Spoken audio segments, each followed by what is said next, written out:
Liston Diario presents the editorial from the director. Editorial for Wednesday, November 14th, 2024. So much money? For what?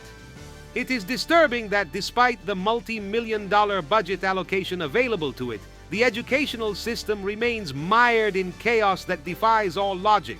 For this year, for example, it manages the enormous figure of 297,041 million pesos, the equivalent of 4% of the gross domestic product.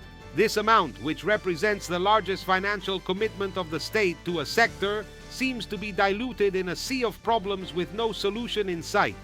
What is perceived is that the quality of teaching and the learning environment are under continuous degradation instead of improving. At this time, for example, the Dominican Association of Teachers, ADP, in Santiago maintains the stoppage of classes in 63 educational centers. Right now, the system faces constant interruptions that affect the fundamental right of students to receive education. On the other hand, the level of indiscipline and violence that is evident in the classrooms is alarming, such as the recent aggression of a student towards a teacher in Tenares, which shows a worrying deterioration in coexistence and respect in the school environment.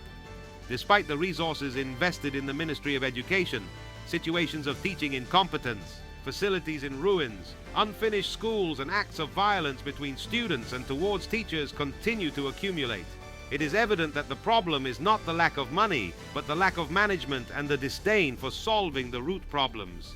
Society cannot continue to watch impassively how the educational sector fails year after year in its fundamental purpose of raising the level of education. Therefore, a radical change in its management is required.